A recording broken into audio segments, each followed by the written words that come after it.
हम लोगों ने जो लास्ट टाइम मार्किंग की थी वहाँ से आगे अभी कंटिन्यू करते हैं। ठीक है, केमिकल प्रॉपर्टीज़ वाले सेक्शन को मार्क करना था। तो केमिकल प्रॉपर्टीज़ वाले सेक्शन को कुछ कैटेगरीज में डिवाइड किया है। जैसे कि पहली कैटेगरी जो है वो है laboratory test of alcohols and phenols. ठीक है, ये है आपकी पहली कैटेगरी। अच्छा चलिए, अच्छी बात है। तो इसमें पहला बोला गया है लिटमस टेस्ट। ये जो वर्ड लिटमस है तुम कोई पहली बार तो नहीं सुन रहे हो। जब छोटे थे बचपन में एसिड बेस वाला चैप्टर पढ़ते थे तब लिटमस वर्ड आप लोग ऑलरेडी सुना है आपने, राइट। तो लिटमस टेस्ट से आप कैसे पहचानेंगे कि कोई चीज़ अल्कोहल है या फिर कोई भी चीज़ फिनॉल है। ठीक है, तो बस ध्यान रखना क्या बोला जा रहा है कि अगर अल्कोहल को आप वाटर में डिज़ोल्व करेंगे, ठीक है, उसका एक सल्यूशन बनाएंगे, तो वो सल्यूशन क्या होगा, आपका न्यूट्रल होगा। मतलब ना तो वो सल्यूशन एसिडिक होगा और ना ही वो सल्यूशन बेसिक होगा।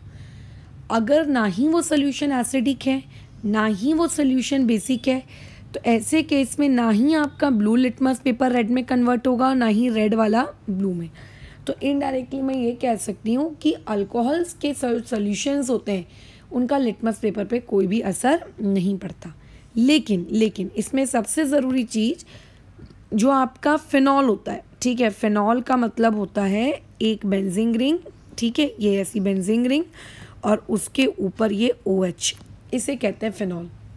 जब OH group directly benzene ring से जुड़ा हो ना उसे फिनॉल कहते हैं। तो aqueous solution of phenol turns blue litmus red. ठीक है, जो फिनॉल होता है, फिनॉल का जो नेचर होता है वो एसिडिक होता है। और जब तुम छोटे थे 9th या 10th क्लास में जब भी तुमने वो एसिड बेस वाला चैप्टर पढ़ा होगा तो ये तुम्हें पता होगा कि अगर किसी भी एसिडिक सब्सटेंस के कांटेक्ट में एक ब्लू लिटमस पेपर आता है तो वो ब्लू लिटमस पेपर किस में कन्वर्ट हो जाता है, रेड में। तो यहाँ से आपको दो ही चीज़ें याद रखनी है कि जो फिनॉल होता है, इस फिनॉल का नेचर कैसा होता है, एसिडिक, और जो अल्कोहल होता है इस अल्कोहल का आपका नेचर कैसा होता है, न्यूट्रल। बस बात ख़त्म। ठीक है, एक बार हम ये देख ज़रूर लेंगे कि ये वाला पार्ट इस बार डिलीटेड सिलेबस से हटा है नहीं हटा है, क्योंकि इधर कुछ पार्ट हट गया था टेस्ट वगैरह वाला। बट अगर इसको हटाया होगा तो मैं क्या बोलूँ, इससे अच्छा तो कुछ रिएक्शंस हटा देते। खैर आगे सेकेंड कैटेगरी है रिएक्शन विद बेसिस। देखो, अगर कोई चीज़ एसिडिक होगी तो वो बेस के साथ रिएक्ट करके न्यूट्रलाइजेशन रिएक्शन कर देगी और प्रोडक्ट में सॉल्ट एंड वाटर बनेगा। अगर कोई चीज़ बेसिक होगी तो वो एसिडिक सब्सटेंस के साथ रिएक्ट करेगी, है ना, न्यूट्रलाइजेशन रिएक्शन होगा, सॉल्ट प्लस वाटर बन जाएगा, बात खत्म। तो जैसा कि अभी अभी हमारा ऊपर डिस्कशन हुआ, जो फिनॉल्स होते हैं ये क्या होते हैं, एसिडिक होते हैं, राइट। तो कायदे से इन्हें किसके साथ रिएक्ट करना चाहिए, किसी बेसिक सब्सटेंस के साथ रिएक्ट करना चाहिए। लेकिन जो फिनॉल्स होते हैं वेरी वीक एसिडिक, मतलब इनकी जो एसिडिक स्ट्रेंथ है, ठीक है, वो बहुत बहुत बहुत बहुत बहुत बहुत कमज़ोर है। They are very poor acidic nature, बहुत वर्स्ट है, बल्कि पुअरेस्ट तुम बोलोगे। तो इतने पुअर होते हैं ये एसिडिक नेचर में कि अगर आप इनमें NaHCO3, इसको हम बेस कहते हैं, इसका नाम होता है सोडियम बाइकार्बोनेट। 10th क्लास में आपने ये भी पढ़ा होगा, 10th में 9th में। इसका नेचर कैसा होता है, ये वीकली बेसिक नेचर का है, वीक बेस है बेसिकली, है ना। तो अगर आप उस फिनॉल को जो कि बहुत बहुत बहुत कम एसिडिक है उसको NaHCO3 के साथ रिएक्ट कराते हो जो कि खुद भी एक वीकली बेसिक है, राइट, तो फिनॉल्स और इस NaHCO3 के बीच में कोई भी रिएक्शन नहीं होगी। हम क्या एक्सपेक्ट कर रहे थे कि बताइए, एक एसिड और एक बेस के बीच में क्या होनी चाहिए, न्यूट्रलाइजेशन रिएक्शन होनी चाहिए। बट यहाँ पे देखो क्या दिख रहा है आपको कि NaHCO3 आपका इतना कमज़ोर बेस है कि वो फिनॉल के साथ क्या नहीं करता है, रिएक्ट नहीं करता है। ठीक है, लेकिन अगर आप इसी फिनॉल की रिएक्शन करवाएंगे किसके साथ, NaOH के साथ, तो पूरी दुनिया जानती है कि जो ये NaOH होता है ये काफ़ी स्ट्रॉन्ग बेस की कैटेगरी में आता है, तो वहाँ पे रिएक्शन होगी। ठीक है, तो बस ये थोड़ा सा ध्यान रखना कि फिनॉल की रिएक्शन, फिनॉल को PH मैं शॉर्ट फॉर्म में लिखती हूँ, ठीक है, PH फिनॉल की स्पेलिंग से, बट किताबों में इसके शॉर्ट फॉर्म को लिखा जाता है AROH।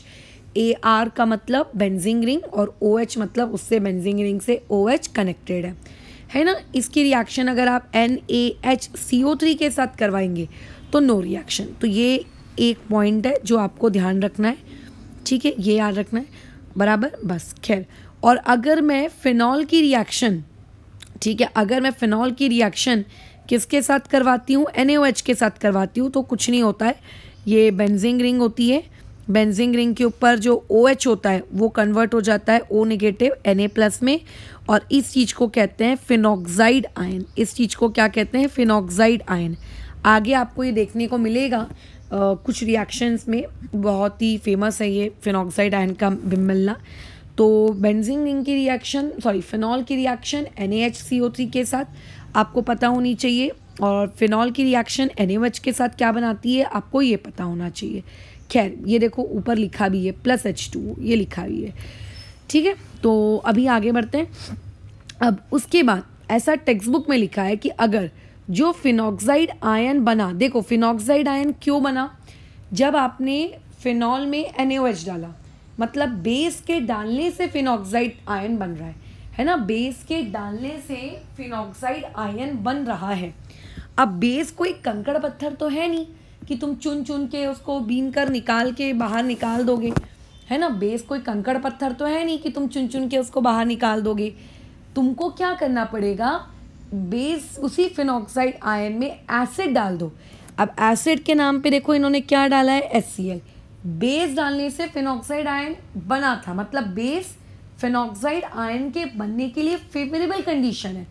अगर तुम HCl जैसी कोई एसिडिक चीज़ डाल दोगे तो वो फिनॉक्साइड आयन के फॉर्मेशन को डिस्ट्रॉय कर देगी, और वापस से देखो आपका फिनॉल आपको प्रेसिपिटेट होकर मिल जाएगा, और साथ ही साथ में बाई प्रोडक्ट होगा NaCl, ठीक है। तो ये रिएक्शंस काफ़ी ज़्यादा इंपॉर्टेंट है, पेपर में पूछा जा सकता है 1 मार्क क्वेश्चन के लिए कि what is the reaction of phenol with NaHCO3 and what is the reaction of phenol with आपका NaOH। तो यहाँ से क्वेश्चन नंबर आज का क्वेश्चन नंबर 1 हम क्रिएट करते हैं। What is the reaction, what is the reaction, ठीक है, ऑफ फिनॉल विथ, अब विथ में 2 पार्ट्स क्रिएट कर लेते हैं। पहला NaHCO3 जिसका आंसर है नो रिएक्शन, और दूसरा है NaOH।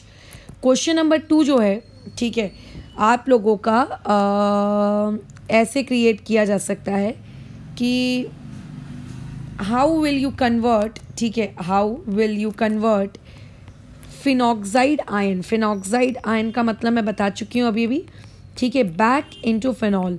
आप फिनॉक्साइड आयन को वापस से फिनॉल में कैसे कन्वर्ट करोगे, तो ध्यान रखना है कि फिनॉक्साइड आयन को उसमें HCl डाल देंगे तो वो वापस से क्या हो जाएगा, कन्वर्ट हो जाएगा, ठीक है। अच्छा खैर, बाकी ये डू यू नो वाला फैक्ट तो आपको ध्यान रखने की नीड नहीं है।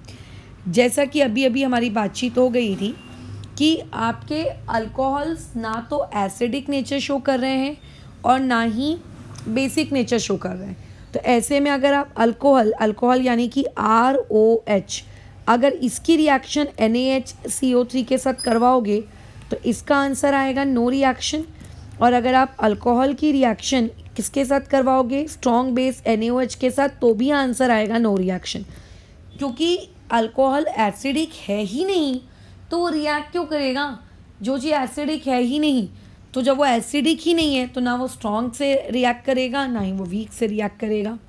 हाँ, लेकिन अगर आप अल्कोहल्स को किसी मेटल के साथ रिएक्ट करवाते हो, एक्टिव मेटल्स के साथ, जैसे आप 10th क्लास में नहीं करवाते थे मेटल्स वगैरह के साथ रिएक्ट, वैसे ही, तो क्या होगा, कुछ नहीं होगा।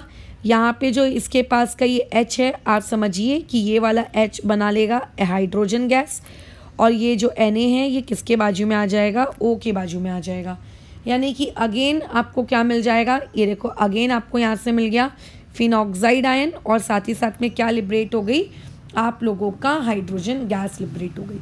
तो आपको अगर पता करना है कि आपको जो कंपाउंड मिला है वो फिनॉल है कि वो कंपाउंड आप लोगों का अल्कोहल है, तो आप कैसे पता करोगे, इसी तरीके से आप उसमें एक छोटा सा सोडियम मेटल का टुकड़ा डालकर, अगर हाइड्रोजन गैस लिबरेट हो रही है तो कंफर्म है कि वो अल्कोहल है।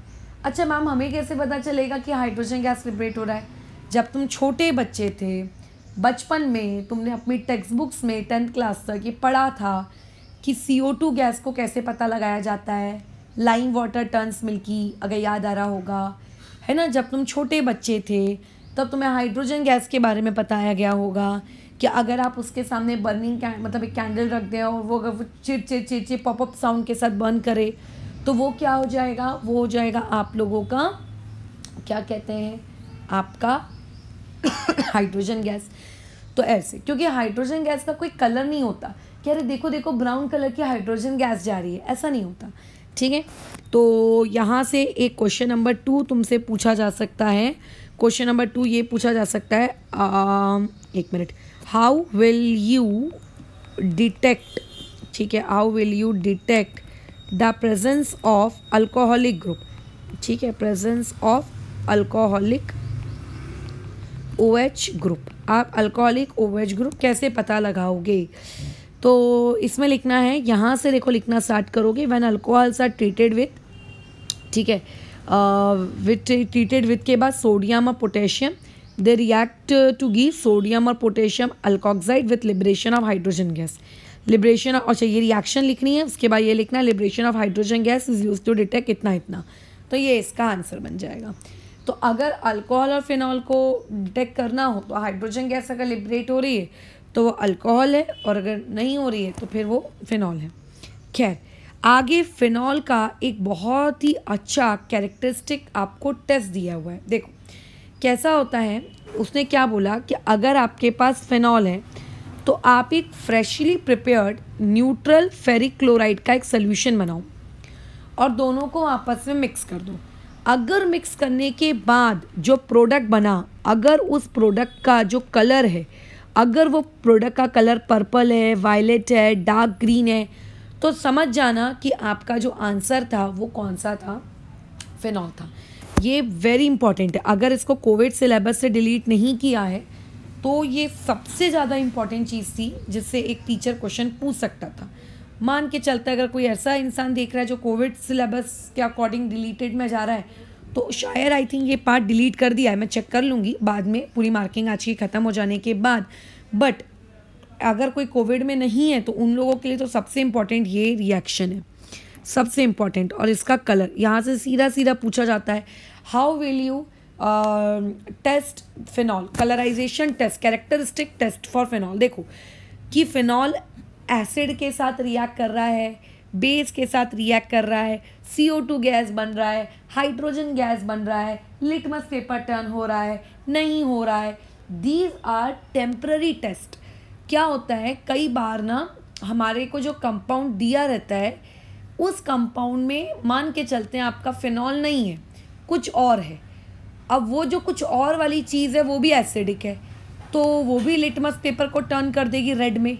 तो आप कैसे पता लगाओगे भाई वो चीज़ फिनॉल है या कोई दूसरी है?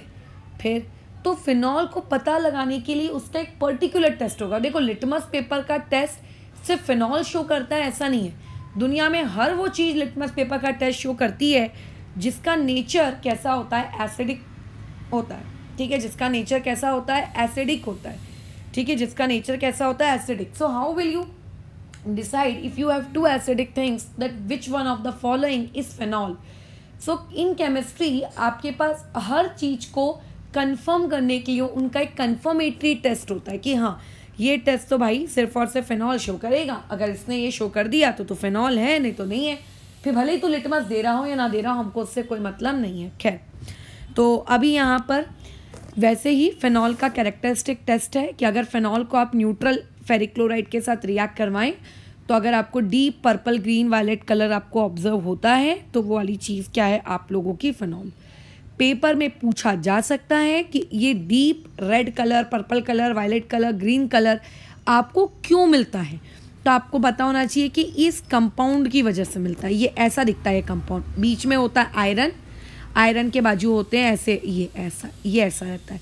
मतलब आयरन ने अपने 3 क्लोरीन को हटाया और उसके बदले OPH को अपने आजू बाजू लगाया, जिसको कहा जाता है फेरिक फेनॉक्साइड। इसे क्या कहा जाता है, फेरिक फेनॉक्साइड। ठीक है, बराबर, बस डन। अगर मान लेते हैं कल को मेंस वगैरह वालों को इस पे क्वेश्चन पूछना है तो पता है वो कैसे पूछ लेंगे कि बताइए करके मतलब फिनॉल का जब कैरेक्टरिस्टिक या कन्फर्मेटरी टेस्ट किया जाता है तब हम लोग इनमें से कौन सा सब्सटेंस यूज़ करेंगे, तो वन ऑफ द ऑप्शन होगा FeCl3। तो अब जिस बंदे को याद है कि अच्छा FeCl3 को यूज़ करते हैं वो फटाफट मार्क कर देगा, और जिसको नहीं पता है वो बैठा रह जाएगा। कई बार ये पूछा जा सकता है कि फिनॉल का कैरेक्टरिस्टिक टेस्ट के लिए आयरन यूज़ किया जाता है, बताइए उस आयरन की ऑक्सीडेशन स्टेट क्या है। तो जिसको ये पता है कि अच्छा FeCl3 यूज़ करते हैं वो तपाक से बोलेगा कि अच्छा वहाँ पे जो आयरन यूज़ करते हैं वो क्या है, Fe3 पॉजिटिव है। तो इसी तरीके से छोटे छोटे सवाल आपको पूछे जा सकते हैं, ठीक है ना। तो अगर मान के चलते हैं ये पार्ट कोविड से डिलीट नहीं हुआ है तो इस पे तो एक अच्छा खासा क्वेश्चन नंबर 3 क्रिएट होगा कि what is the characteristic test of phenol. तो ये क्वेश्चन है तुम्हारा what is the characteristic test of phenol, और तुम्हें ये पूरा का पूरा पैराग्राफ यहाँ से स्टार्ट करना है और ये रिएक्शंस पे यहाँ पे रोकना है। तो मैम जिस तरीके से फिनॉल्स की कैरेक्टरिस्टिक टेस्ट है, क्या अल्कोहल्स की भी कैरेक्टरिस्टिक टेस्ट है? क्योंकि हाइड्रोजन गैस से आप कंफर्म नहीं कर सकते कि हाँ भाई ये अल्कोहल ही होगा, क्योंकि हाइड्रोजन गैस वाली टेस्ट तो बहुत सारी रिएक्शंस में आता है, बहुत सारी रिएक्शंस में हाइड्रोजन गैस लिबरेट होती होगी। तो यस, कैरेक्टरिस्टिक टेस्ट अल्कोहल्स की भी है, जिसको मैंने आपको प्रीवियस चैप्टर में पढ़ाया है अल्काइल हैलाइड वाले चैप्टर में एक ल्यूकास रिएजेंट नामक हमने एक चीज़ पढ़ी थी कि 3 डिग्री के साथ बहुत जल्दी से मिल्की कलर आ जाता है, 2 डिग्री में 15 से 20 मिनट बाद आता है, 1 डिग्री में तो भैया आता भी नहीं है कई बार। तो एक्चुअली जो अल्कोहल्स के लिए डिस्टिंग्विशिंग टेस्ट होता है या फिर कई बार इसको कहा जाता है कन्फर्मेटरी टेस्ट, इसे कहा जाता है ल्यूकास टेस्ट। ल्यूकास टेस्ट के लिए जो रिएजेंट्स चाहिए होते हैं, जिसको हम लोग ल्यूकास रिएजेंट कहते हैं, ये होता है कंसनट्रेटेड HCl एंड ZnCl2। जैसे ऊपर के लिए फिनॉल के टेस्ट के लिए कौन से रिएजेंट चाहिए थे आप लोगों को? फिनॉल के लिए आपको चाहिए थे FeCl3, यहाँ पे चाहिए है HCl एंड ZnCl2, ठीक है, HCl एंड ZnCl2। कुछ नहीं होता है इसकी रिएक्शन में, आपके पास अगर अल्कोहल है और अगर आपने ल्यूकास रिएजेंट डाला तो वो उसको RCl में यानी कि अल्काइल हैलाइड में कन्वर्ट कर देगा। मैं ये वाला टॉपिक बहुत ही डिटेल में प्रीवियस चैप्टर में पढ़ा चुकी हूँ, बहुत ही ज़्यादा डिटेल में प्रीवियस चैप्टर में, बराबर। तो ये देखो ये आ गया। मैंने जब मेंस दी थी, मैंने 2013 में मेंस दी थी, हाँ 2013 में, राइट। तो उस वक्त मेरे केमिस्ट्री का जो मेरा सेक्शन था उसमें ये सवाल आया था। मतलब कैसे आया था कि एक अल्कोहल है जो बहुत ही रेडीली दे रहा है टेस्ट आपके ZnCl2 और HCl के साथ, और एक है जो थोड़े 15 to 20 मिनट्स के डिले के साथ दे रहा है। तो आइडेंटिफाई करिए A कौन रह सकता है और आइडेंटिफाई करिए कि B कौन रह सकता है। तो बहुत ही स्ट्रेट फॉरवर्ड था कि बहुत जो रेडीली रिएक्ट कर रहा है वो डेफिनेटली 3 डिग्री रहा होगा, और जो थोड़ा 20 मिनट्स या 15 मिनट्स तक के डिले के साथ कर रहा है वो 2 डिग्री रहा होगा। तो अगर आप अपनी टेक्स्ट बुक को भी ठीक से रीड करते हैं ना तो उसमें से भी बहुत सारे सवाल आपके मेंस वगैरह में बन जाएंगे। खैर उसके लिए थोड़ा सा ब्रेन भी अप्लाई करना पड़ता है। अगर ऐसा एक्सपेक्ट करोगे कि ना सब डायरेक्ट झोली में आ जाए तो नहीं होता। खैर तो उसके अलावा क्या बताया मैंने कि जो ये RCl बनता है, ये RCl बेसिकली PPT होती है, PPT, ठीक है, ये प्रेसिपिटेट होता है। तो क्या कहा जैसे मैंने कि टर्शियरी अल्कोहल यानी कि 3 डिग्री अल्कोहल बहुत ही फास्ट रिएक्ट करेगा, है ना, और आपका जो सोल्यूशन है वो तुरंत मिल्की सा हो जाएगा, टर्बिडिटी आ जाएगी जल्दी से। जो सेकेंडरी अल्कोहल है वो थोड़ा स्लोली करेगा, 15 से 20 मिनट आप मान के चलिए आपको रखना पड़ेगा तब जाके ये करेगा। और प्राइमरी अल्कोहल तो तभी करेगा जब आप उसको या तो हीट करोगे या फिर अगर आप उसको बहुत ही ज़्यादा लॉन्ग टाइम के लिए अगर आप उसको स्टर करोगे तब जाकर वो देगा, और कई बार तो देगा भी नहीं। आपको इतनी कम टर्बिडिटी मिलेगी कि आप पहचान भी नहीं पाओगे कि टर्बिडिटी है कि नहीं है, ठीक है। तो ये था आपका डिस्टिंग्विशिंग टेस्ट फॉर अल्कोहल्स। तो आपको यहाँ से डायरेक्टली पेपर में क्वेश्चन पूछा जा सकता है, क्वेश्चन नंबर 4, वो ये कि what is the distinguishing test for alcohol.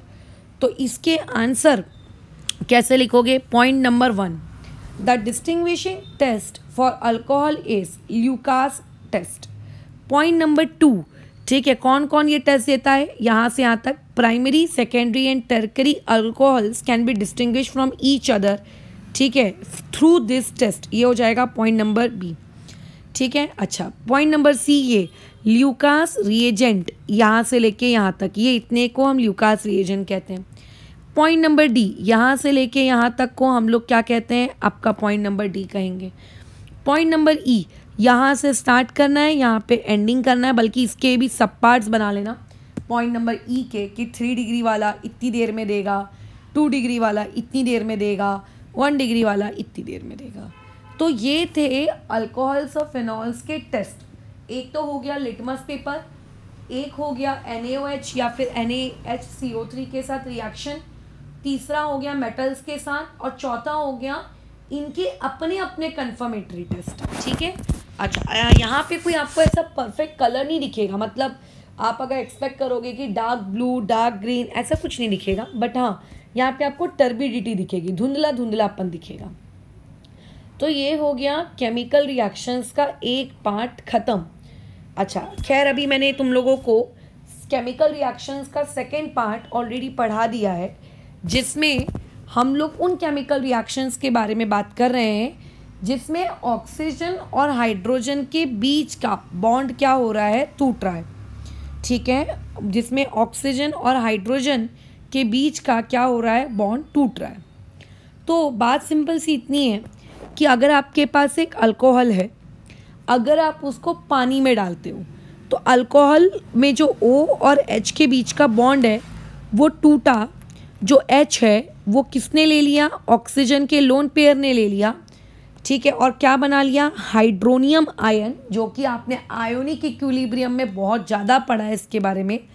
और अगर ऑक्सीजन और हाइड्रोजन के बीच का बॉन्ड टूटेगा तो वहाँ पे जो 2 इलेक्ट्रॉन रह रहे थे वो दोनों इलेक्ट्रॉन्स कहाँ जाएंगे, ऑक्सीजन के ऊपर जाएंगे। क्यों, क्योंकि ऑक्सीजन और हाइड्रोजन के बीच में किसकी इलेक्ट्रोनेगेटिविटी ज़्यादा है, ऑक्सीजन की, तो ऑक्सीजन ले लेगा वो दोनों इलेक्ट्रॉन, इसीलिए RO नेगेटिव, और इसको कहते हैं एल्कोक्साइड। अगर आप फिनॉल को लेंगे, ठीक है, अच्छा अब इसमें और भी बातचीत की गई है, अगर आप फिनॉल को लेंगे, उसको पानी में डालेंगे तो वहाँ पे भी H3O पॉजिटिव बनेगा, और बेंजीन रिंग के ऊपर जो O है उसके ऊपर क्या आ जाएगा, O नेगेटिव। अब ये जो फिर बेंजीन रिंग के ऊपर जो ये O नेगेटिव है, ये O नेगेटिव क्या कर सकता है, रेजोनेंस कर सकता है। देखो ये अपने इलेक्ट्रॉन्स को अंदर अंदर अंदर अंदर अंदर गोल गोल गोल गोल गोल गोल क्या कर सकता है, घुमा सकता है। और लेकिन जो आपका अल्कोहल था, इस अल्कोहल में किसी भी प्रकार की कोई रेजोनेंस नहीं हो सकती, क्योंकि बेंजीन रिंग ही नहीं है। तो O नेगेटिव अगर अल्कोहल में आ रहा है तो कोई रेजोनेंस नहीं हो रही। अगर यही O नेगेटिव, यही नेगेटिव चार्ज आपके फिनॉल में आ रहा है तो यहाँ पे क्या हो रही है, रेजोनेंस हो रही है, नेगेटिव चार्ज घूम रहा है ना, नेगेटिव चार्ज घूम रहा है, बराबर नेगेटिव चार्ज क्या हो रहा है, घूम रहा है। तो एक्चुअली में क्या होता है कि जब हम लोग अल्कोहल्स की बात करते हैं, ठीक है, जब हम अल्कोहल्स की बात करते हैं तो वहाँ कोई रेजोनेंस नहीं होती, और फिनॉल्स में यानी कि उनके H पॉजिटिव के जाने के बाद उनमें रेजोनेंस होती है। पॉइंट नंबर बी की बात करें तो अल्कोहल से R कनेक्टेड है। R का मतलब कार्बन की चेन, R का मतलब होता है कार्बन की चेन। कार्बन की जो चेन होती है ये क्या करती है, बताओ, ये कार्बन की चेन इलेक्ट्रॉन डोनेट करती है। मतलब ये R जो है इस O को इलेक्ट्रॉन दे रहा होगा, ले O और इलेक्ट्रॉन ले O इलेक्ट्रॉन ले। तो R कैसा है, R आप लोगों का इलेक्ट्रॉन डोनेटिंग नेचर का है। R कैसा है, इलेक्ट्रॉन डोनेटिंग नेचर का है। अब देखो ऑक्सीजन के पास पहले से एक नेगेटिव चार्ज है, मतलब उसके पास पहले से एक्सेस में इलेक्ट्रॉन्स है, ऊपर से वो जो R है वो उसको और इलेक्ट्रॉन दे रहा है, ले ले ले ले इलेक्ट्रॉन ले। तो ऐसे में क्या होगा, O के ऊपर निगेटिव चार्ज बढ़ जाएगा, बहुत सारा हो जाएगा निगेटिव चार्ज। तो ढेर सारे निगेटिव चार्ज की वजह से आपका सिस्टम कैसा हो जाएगा, अनस्टेबल हो जाएगा। ठीक है, देखो अगर कोई चीज़ इलेक्ट्रॉन रिच है, मतलब पहले से उसके ऊपर निगेटिव है, तो अगर आप उसको और इलेक्ट्रॉन दोगे ना तो वो क्या हो जाएगी, अनस्टेबल हो जाएगी। आप कुछ इस तरीके से समझो कि आपके सर के ऊपर ऑलरेडी बहुत सारा वेट रखा हुआ है और कोई इंसान आपके सर के ऊपर और सामान रखेगा तो क्या हो जाएगा, भार बढ़ जाएगा ना, आप गिर सकते हो। तो अगर पहले से निगेटिव है और तुम उसको और इलेक्ट्रॉन दे रहे हो तो वो अनस्टेबल होगा। तो अल्कोहल्स के केस में H के जाने के बाद जब निगेटिव आ जाता है, 1 मिनट, हेलो,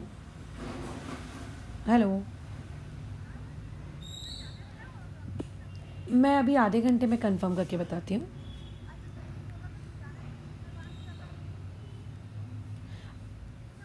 मैं आधे घंटे में करती हूँ, हाँ, अंकित को पूछती हूँ।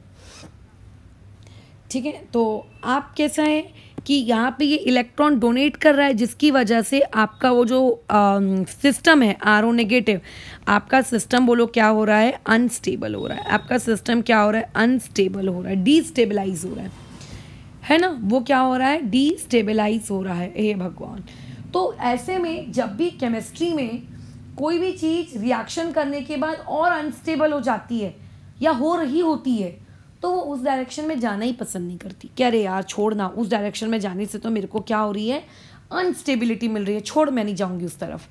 तो इसीलिए अल्कोहल्स को जब पानी में डाला जाता है तो पानी में जाने के बाद उनको अपने H+ को लूज़ करने में ढेले भर का इंटरेस्ट नहीं होता। क्यों इंटरेस्ट नहीं होता? क्योंकि उनको पता होता है यार H+ पानी में जाएंगे, पानी हमारा H+ ले लेगा, हमारा H+ लेने के बाद एक तो हमारे पास रेजोनेंस भी नहीं होगी, हमारे पास ऊपर से और निगेटिव चार्ज आ जाएगा, हम लोग अनस्टेबल हो जाएंगे, छोड़, पानी में जाने के बाद हम अपना H देंगे ही नहीं, जा। इसीलिए अल्कोहल्स जो होते हैं पानी में जाने के बाद इजीली अपना H+ लूज नहीं करते।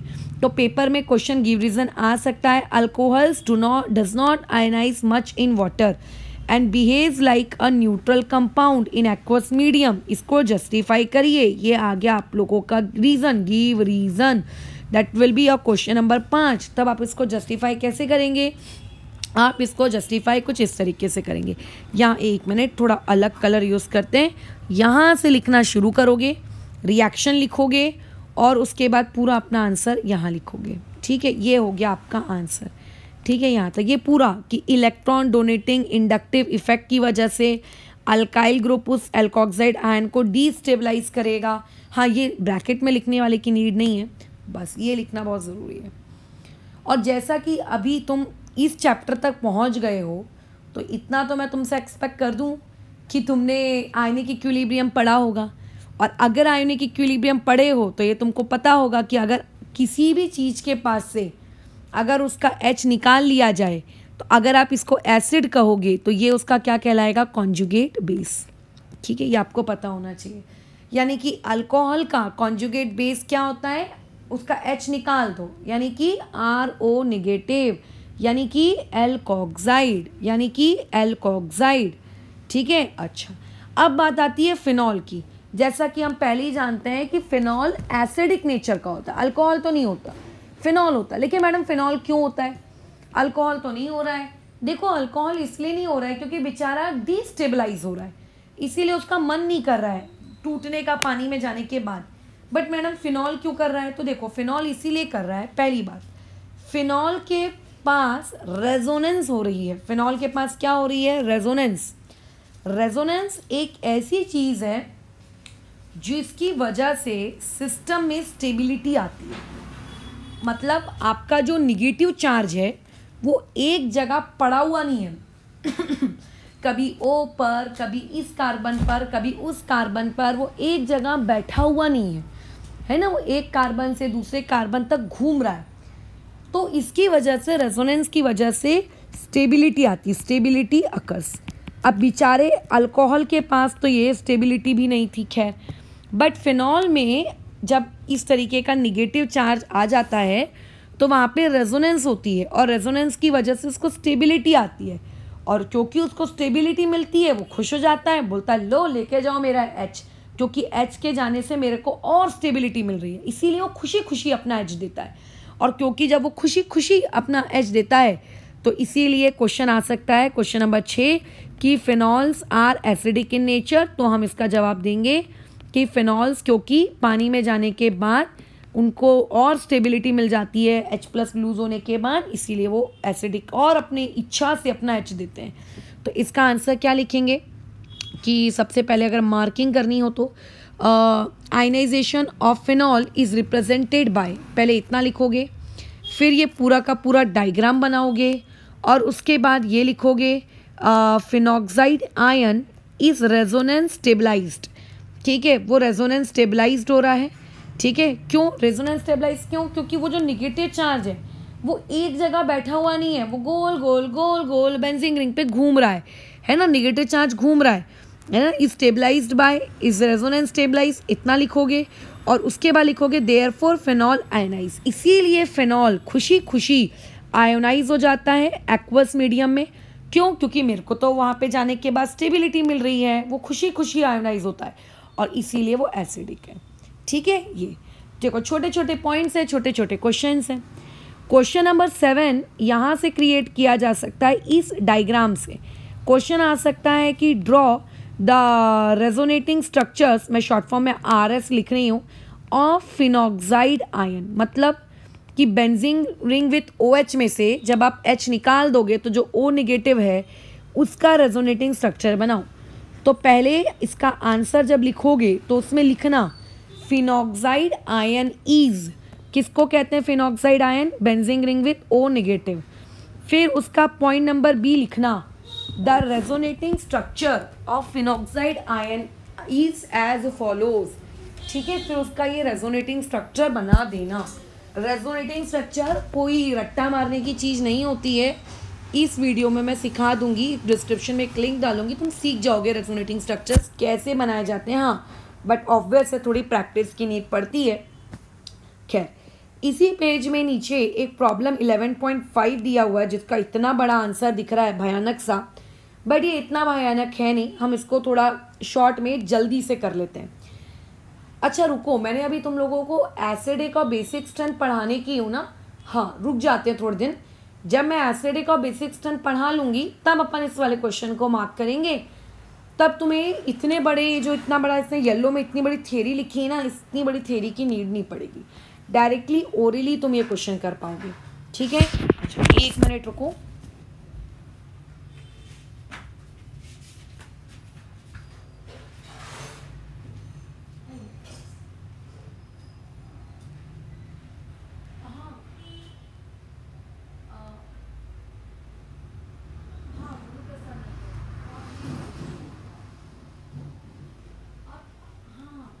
पीछे आगे चलेगा, पीछे करके काट के लिए रखेंगे। हाँ, वही ना, वही कर।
चलो कंटिन्यू करते हैं। अच्छा, यूज़ योर ब्रेन पावर, ये वाला काम भी हम तभी करेंगे जब मैं ऊपर वाला वो एसिडिक वाला पढ़ा दूंगी। खैर, नेक्स्ट में आते हैं ईस्ट्रिफिकेशन। इसकी मार्किंग के बाद हम लोग चीज़ें रोकेंगे। ठीक है, ईस्ट्रिफिकेशन की मार्किंग के बाद चीज़ें रोक देंगे, फिर सी वाले पार्ट की कल से मार्किंग स्टार्ट करेंगे। खैर, पेपर में पूछा जाता है व्हाट इज़ ईस्ट्रिफिकेशन रिएक्शन। बहुत ही सिंपल सी चीज़ है।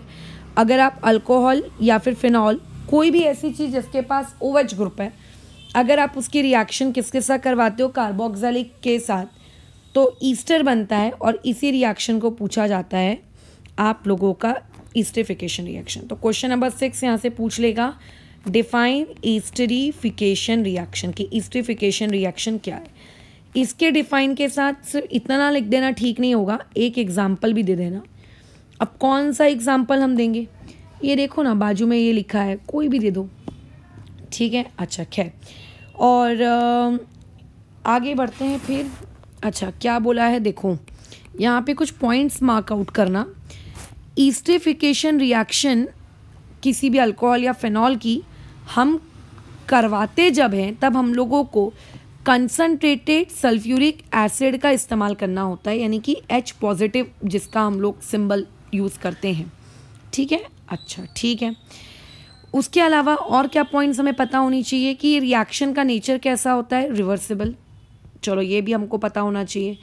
अच्छा उसके अलावा जैसा कि तुमने 11वीं कक्षा में केमिकल इक्विलिब्रियम पढ़ा है, वहाँ पे आपने एक ली चार्टिलियस प्रिंसिपल पढ़ा होगा।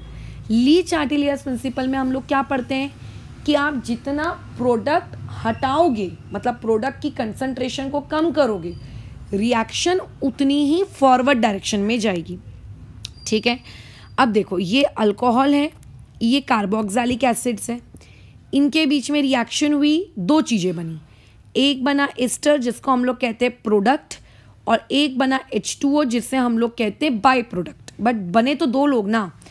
अब ली चार्टिलियस प्रिंसिपल के अकॉर्डिंग टू LCP, अगर मेरे को अपनी क्वांटिटी यील्ड, यानी कि मैं चाहती हूँ कि मेरी रिएक्शन फॉरवर्ड डायरेक्शन में जाए, तो फॉरवर्ड डायरेक्शन में जाने के लिए क्या करना पड़ता है, या तो रिएक्टेंट को बढ़ा दो, ठीक है। अगर आप फॉरवर्ड डायरेक्शन में जाना चाहते हो, तो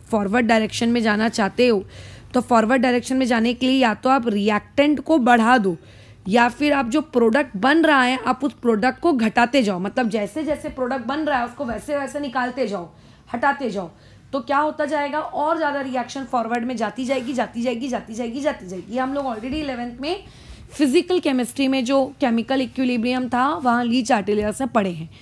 अब देखो हम लोग क्या करते हैं, एस्टर और वाटर ये दो चीज़ें बनती हैं, तो हम लोग क्या करते हैं, जो बाय प्रोडक्ट होता है वाटर, इसको जैसे जैसे ये बनता जाता है हम लोग इसको क्या करते जाते हैं, रिमूव करते जाते हैं, ठीक है बराबर। इसमें हम इसको क्या करते जाते हैं, रिमूव करते जाते हैं, और जैसे जैसे आप रिमूव करते जाओगे रिएक्शन क्या होती जाएगी, आप लोगों की फॉरवर्ड डायरेक्शन में जाती जाएगी, और जैसे जैसे फॉरवर्ड में जाती जाएगी आपको ज़्यादा से ज़्यादा यील्ड मिलेगी प्रोडक्ट की। तो हो सकता है कल को एक क्वेश्चन भी क्रिएट किया जाए, ठीक है। Question number 7, how you can increase, ठीक है, how you can increase the yield of, नहीं how you can how you can cause the reaction, एक minute, how you can cause the reaction to move in forward direction.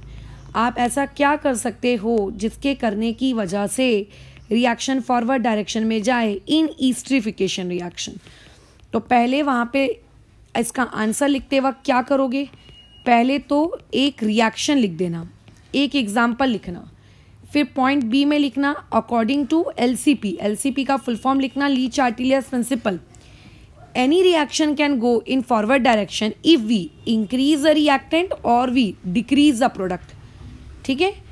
If we want to go in a forward direction in esterification reaction, then we will remove the H2O as soon as it is formed। ऐसा 3 points में अपना answer खत्म, ठीक है।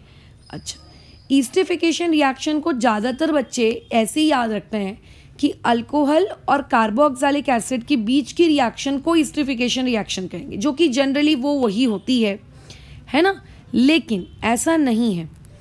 Easter आपका सिर्फ alcohol और सिर्फ आपके कार्बोक्सिलिक एसिड की वजह से बनता है, ऐसा नहीं है। अगर आपके पास अल्कोहल प्लस कार्बोक्सिलिक एसिड है तो ईस्टर प्लस आपका वाटर बनेगा। अगर आपने सोचा कि अल्कोहल के बदले मैं एनहाइड्राइड यूज़ कर लूँ, 11वीं कक्षा में जो IUPAC थी उस IUPAC में ये सारी चीज़ें सिखाई हैं आपको कि एनहाइड्राइड किसे कहते हैं, कार्बोक्सिलिक एसिड्स किसे कहते हैं, राइट। तो वहाँ पे भी आपको एस्टर भी बन के मिलेगा, बट वहाँ पे आपको साथ साथ में कार्बोक्सिलिक एसिड भी बन के मिलेगा। अगर मान के चलते हैं आप लोगों के पास अल्कोहल है और उस अल्कोहल में आपने एसिड क्लोराइड डाल दिया, ठीक है, आपने उसमें क्या डाल दिया, एसिड क्लोराइड, तो वहाँ पे भी आपको एस्टर बन के मिलेगा और वहाँ पे लेकिन बाई प्रोडक्ट मिलेगा, बोलो क्या, HCl। तो अगर तुम्हें इस रिएक्शन की यील्ड इंक्रीज करनी है तो जैसे जैसे H2O बनता जा रहा है उसको निकालते जाओ। अगर आपको बी वाले रिएक्शन की यील्ड इंक्रीज करनी है तो जैसे जैसे कार्बोक्सिलिक एसिड बनता जा रहा है आप उसको निकालते जाओ, और जैसे जैसे HCl बनता जा रहा है आप उसको निकालते जाओ। फ़र्क इतना है कि पहली वाली रिएक्शन के लिए और दूसरी वाली रिएक्शन के लिए हम लोगों को जो कैटलिस्ट चाहिए रहता है वो होता है कंसनट्रेटेड सल्फ्यूरिक एसिड, जिसको हम लोग शॉर्ट फॉर्म में यहाँ पे H पॉजिटिव से इंडिकेट करेंगे। और जो तीसरी वाली रिएक्शन है इसके लिए हमको जो कैटलिस्ट चाहिए होता है वो होता है हम लोगों का क्या, पिरिडीन, ठीक है, वो क्या होता है हम लोगों का, पिरिडीन। इसको अपनी नोट्स में लिख लेना, इसको कहाँ लिख लेना, नोट्स में, ठीक है। ईस्टर इन लोगों से भी बन सकता है, ऐसा नहीं है कि ईस्टर से उसी से बनेगा, डन। अच्छा, उसके अलावा आप पेपर में किस तरीके से ईस्टर लिखना है इसकी शॉर्ट ट्रिक्स मैं ऑलरेडी तुमको सिखा चुकी हूँ, ठीक है। जब ईस्टरिफिकेशन वाला टॉपिक सिखाया है तो उसकी शॉर्ट ट्रिक मैंने सिखाई है। अब कई बार क्वेश्चन नंबर 8 आपको ऐसा भी आ सकता है कि write short note on esterification reaction, esterification reaction पे शॉर्ट नोट लिखिए। तो ऐसे में आपको अगर शॉर्ट नोट लिखने के लिए आता है तो क्वेश्चन नंबर 6 तो लिखना ही लिखना है, क्वेश्चन नंबर 6 को लिखने के अलावा क्वेश्चन नंबर 7 भी लिखना ही लिखना है। अच्छा, इसमें आप और पॉइंट्स भी ऐड करने हैं। कैसे ऐड करने हैं, ये कि madam alcohol plus anhydride ester plus carboxylic acid देता है और उसकी एक रिएक्शन कहाँ से लाएंगे, ये देखो ये है। फिर एक और पॉइंट लिखना है कि alcohol plus acid chloride pyridine के प्रेजेंस में एस्टर प्लस HCl देती है और इसकी रिएक्शन कहाँ से आएगी, देखो ये आ गई, ये ऐसे, ठीक है। तो फिलहाल आज की नोट्स मार्किंग यहाँ पे रोकते हैं, इसके आगे हम लोग अब कल कंटिन्यू करेंगे। वैसे तो तुम्हारा चैप्टर पढ़ा के ख़त्म होने में आ गया है, बट स्टिल कुछ छोटे छोटे टॉपिक्स बाकी रह गए, तो खैर जो भी बाकी होगा वो नेक्स्ट क्लास में देखेंगे।